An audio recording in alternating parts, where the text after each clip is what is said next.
हार्दिक स्वागत है। मैं संतोष कुमार मिश्रा, सहायक प्राध्यापक, प्राचीन इतिहास विभाग, आज आपको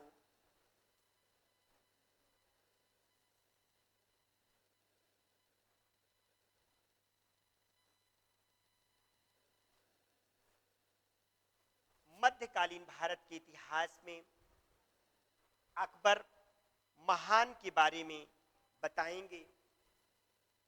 अकबर महान ने 1556 ईस्वी से लेकर 1605 ईस्वी तक शासन किया। अकबर का जन्म अमरकोट के राणा बीरसाल के महल में 15 अक्टूबर 1542 ईस्वी को हुआ था। अकबर के पिता का नाम हुमायूं और माता का नाम हमीदा बानो बेगम था। हुमायूं की जब 1556 ईस्वी में मृत्यु हुई तो अकबर केवल 13 साल का था और 13 साल में वह मुगल सिंहासन पर आसीन हुआ। बताते हैं कि गुरदासपुर जिले के कलानूर नामक स्थान पर ईंटों का सिंहासन बनाकर 14 फरवरी 1556 में उसको गद्दी पर बैठाया गया। जब अकबर गद्दी पर बैठा, उसके सामने सबसे बड़ी समस्या थी हेमू की, और हेमू के साथ उसका पानीपत के मैदान में युद्ध हुआ। और पानीपत के मैदान में जब युद्ध हुआ तो अकबर के जो संरक्षक थे, अकबर के संरक्षक बैरम खां ने उसे पराजित कर दिया। और बताते हैं कि अकबर ने हेमू के गर्दन पर तलवार रखी और बैरम खां ने उसकी हत्या कर दी। हेमू की शक्ति पूर्णतः समाप्त हो गई। उसके पतन के साथ ही हिंदू साम्राज्य का जो स्थापना था वो स्वप्न टूट गया। अकबर ने भारत में मुगल साम्राज्य की पुनः स्थापना की। उसके बाद अकबर की राजपूत नीति बताई जाती है। अकबर ने यह समझा कि बिना राजपूतों को अपनी तरफ मिलाए हुए साम्राज्य को संचालित नहीं किया जा सकता है। अर्थात उसने कूटनीति का सहारा लिया। उसने राजपूतों के स्वभाव से वह परिचित हुआ और कुछ राजपूतों के साथ उसने वैवाहिक संबंध स्थापित किया और कुछ राजपूतों के साथ उसने युद्ध के द्वारा अपने साम्राज्य का विस्तार किया।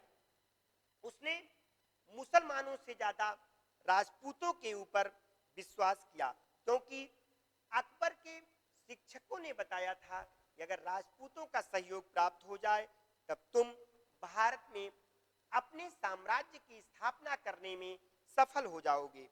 अकबर का उद्देश्य अपने साम्राज्य का विस्तार करना और उसे सुदृढ़ बनाना था। उसने राजपूतों के साथ वैवाहिक संबंध स्थापित किया।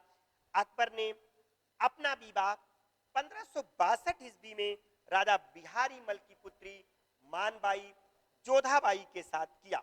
उसके बाद जैसलपुर के नरेशों के साथ उन्होंने अपने पुत्र एवं पौत्रों का विवाह करवाया और उसने राजपूतों को उच्च पद प्रदान किया।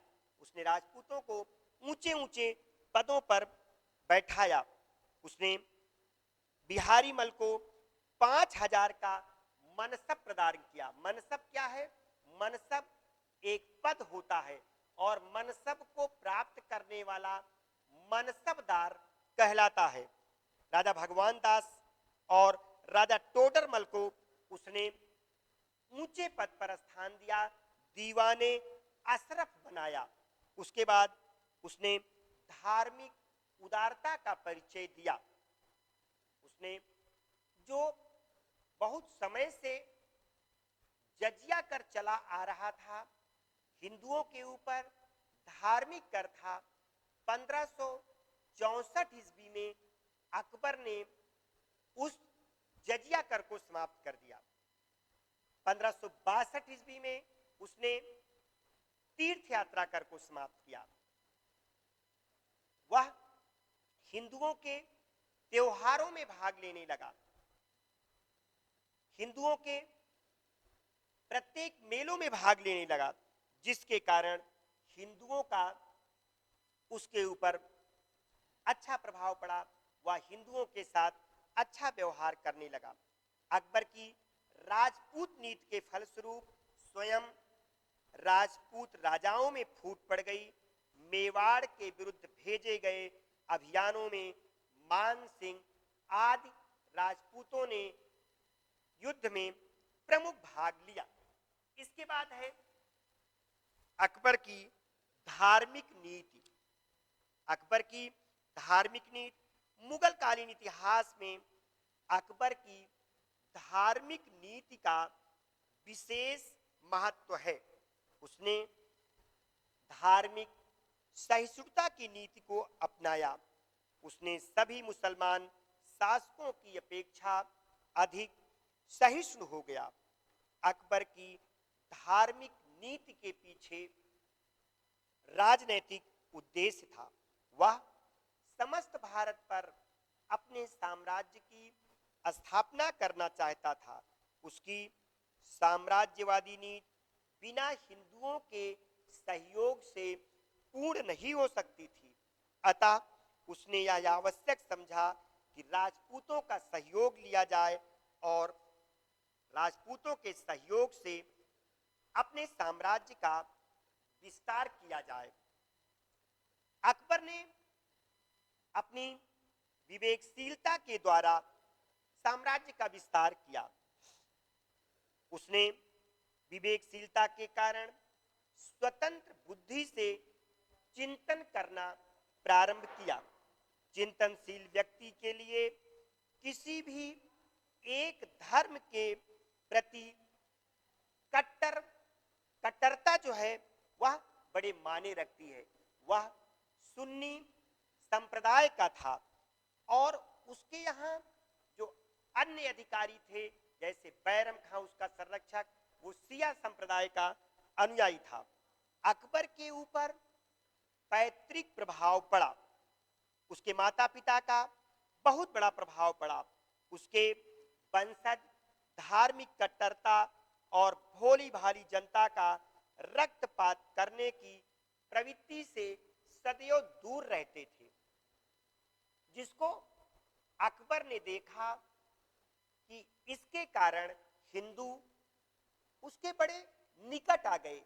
जब हिंदू उसके निकट आ गए तब उसने अपने साम्राज्य के विस्तार को करना प्रारंभ किया।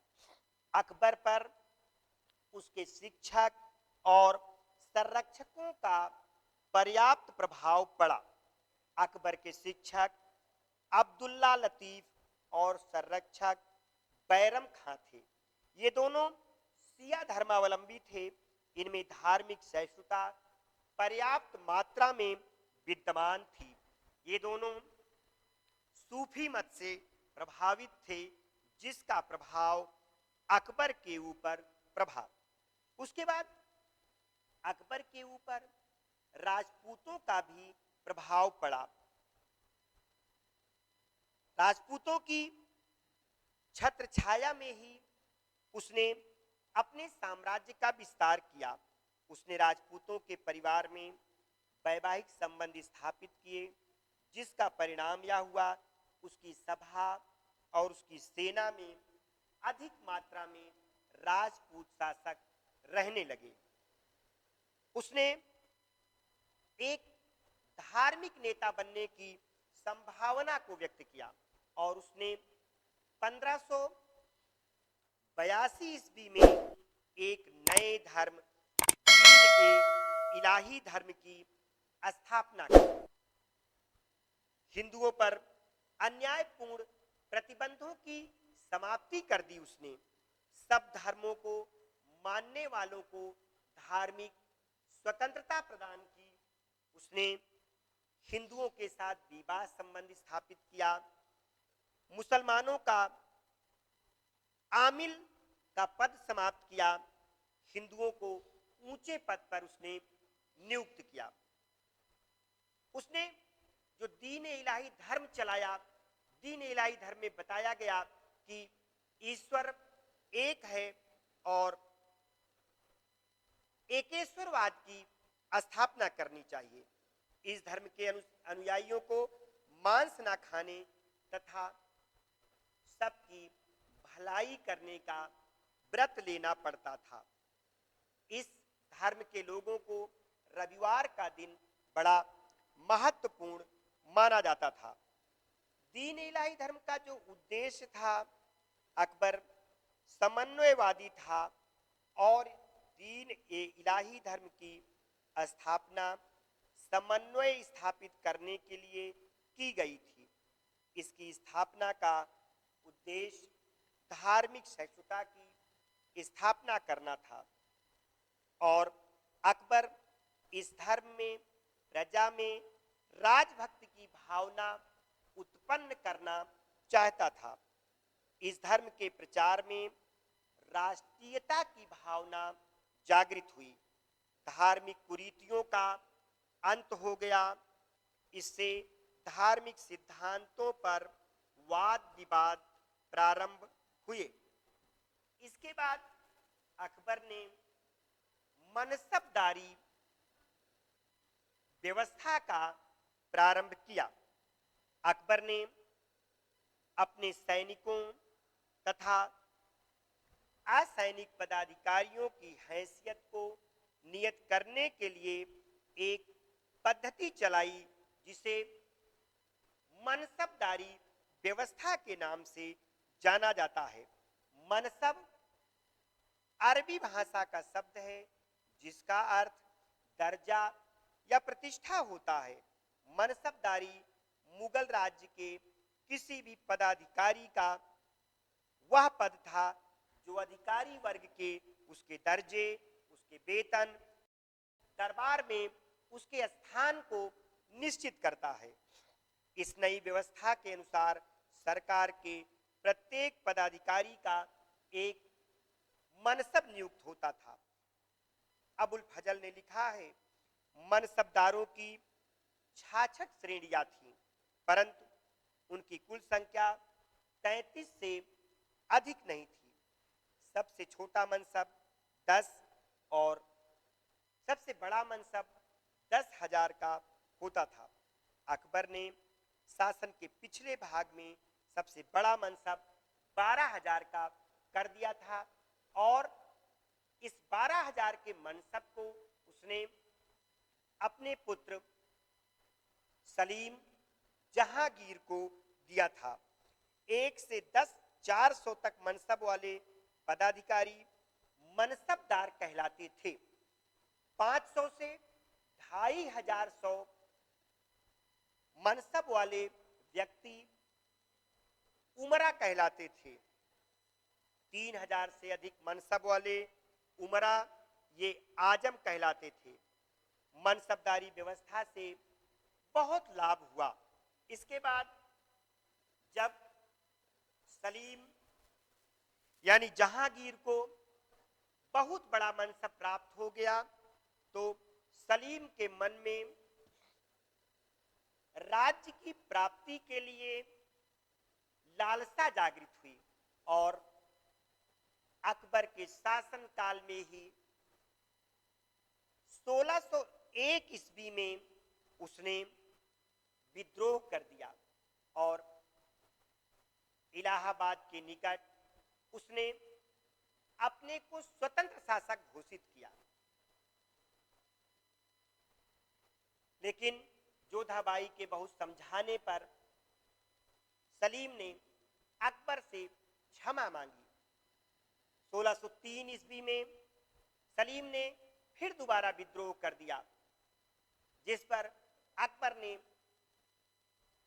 उसको अपनी सेनाओं के साथ बुलवाया, लेकिन वह जहांगीर से इतना प्रेम करता था कि जहांगीर को वह दंडित नहीं कर पाया। इसके बाद जहांगीर ने अकबर के परम मित्र अबुल फजल को वीर सिंह बुंदेला के द्वारा हत्या करवा दी, जिसका अकबर के ऊपर बहुत बुरा प्रभाव पड़ा और अकबर अत्यधिक सोचता रहता था और 1605 ईस्वी में अकबर की जीवन लीला जो है वह समाप्त हो गई। इसके बाद आगे बढ़ते हैं और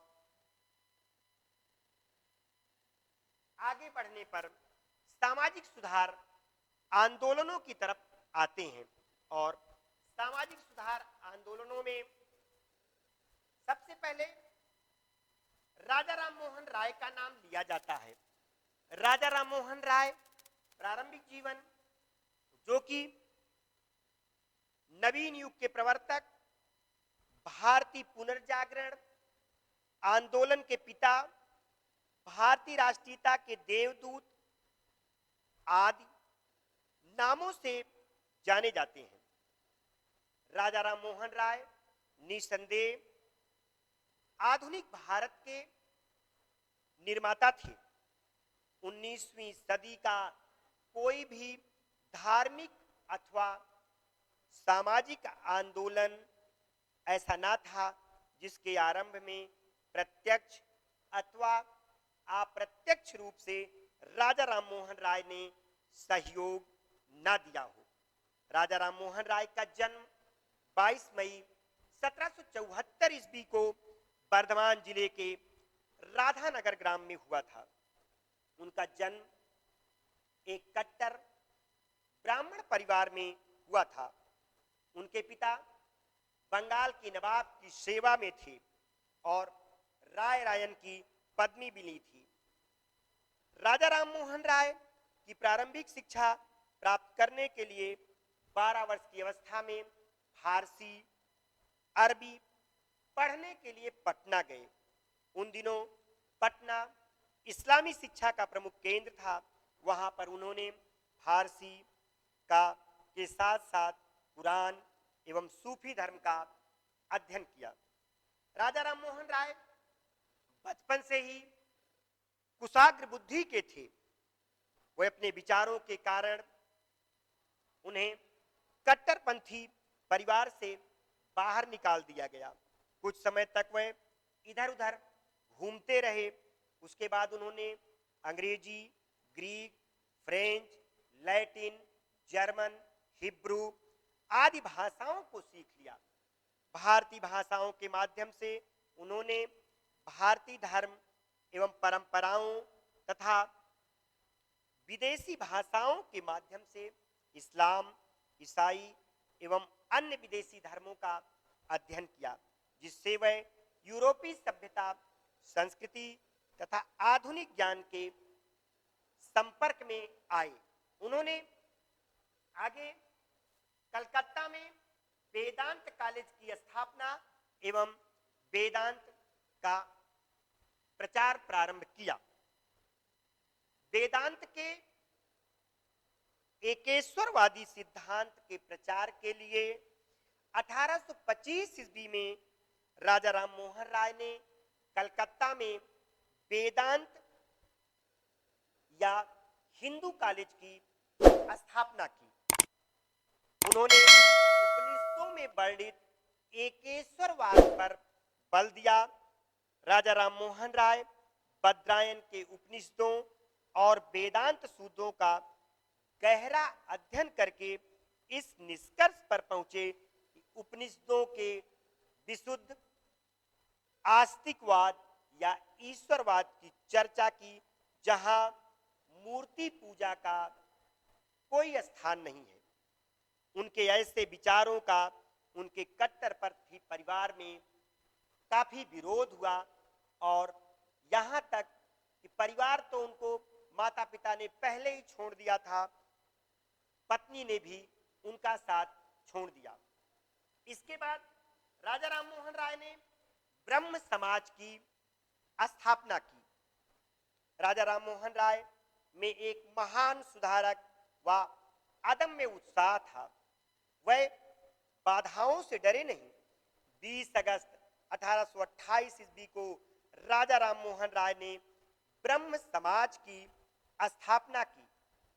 इस सभा के प्रथम सचिव ताराचंद चक्रवर्ती थे। समाज के सदस्य शनिवार के दिन संध्या काल में एकत्रित होते थे। उपनिषदों को यहाँ पढ़ा जाता था और उनका अनुवाद बंगला में किया जाता था। ब्रह्म समाज की स्थापना से उनके विरोधियों ने राधाकांत के नेतृत्व में एक विरोधी समाज धर्म सभा की स्थापना की। इन दोनों ही समाज ने खुले तौर से एक दूसरे के विरोध में प्रचार करना प्रारंभ किया। इसके बाद कलकत्ता के चित्तपुर रोड पर ब्रह्म समाज के लिए एक महान मकान मिला। जनवरी 1830 ईस्वी को इसे धर्मावलंबियों के लिए खोल दिया गया। इसमें ना तो कोई मूर्ति थी और ना कोई तस्वीर। इसका दरवाजा सभी एकेश्वरवादियों के लिए खोला गया, जिसमें केवल एकेश्वरवादी अर्थात एक ही देवता का स्थान था, एक ही व्यक्ति का स्थान था जिसको सर्वोच्च पद प्राप्त था। इसके बाद राजा राम मोहन राय का मूल्यांकन, राजा राम मोहन राय के द्वारा किए गए कार्यों। राजा राम मोहन राय एक महान धर्म सुधारक, समाज सुधारक, राजनीतिक विचारक, अंतर्राष्ट्रीयता के पुजारी, महान शिक्षा शास्त्री तथा देशभक्त थे। उन्होंने अंग्रेजी, फारसी, अरबी, संस्कृत, ग्रीक, लैटिन, हिब्रू एवं फ्रेंच आदि भाषाओं का ज्ञान प्राप्त किया।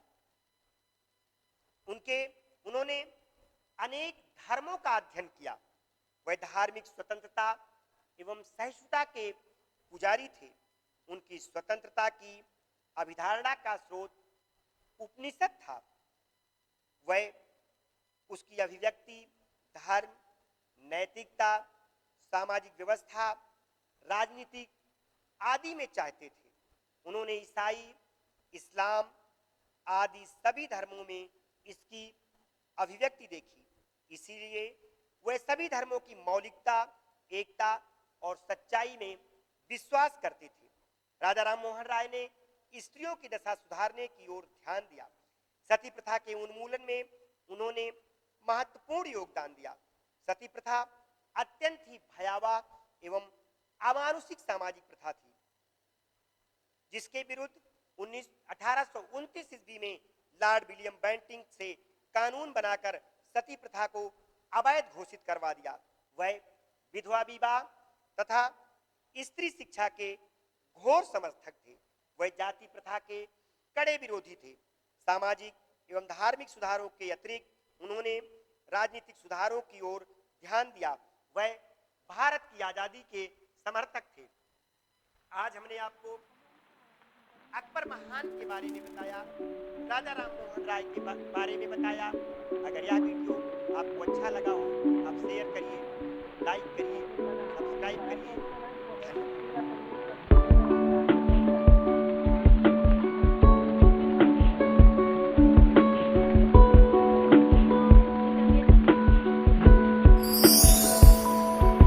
चैनल को सब्सक्राइब करें और बेल आइकन को प्रेस करें ताकि आपको मिले सभी नोटिफिकेशंस।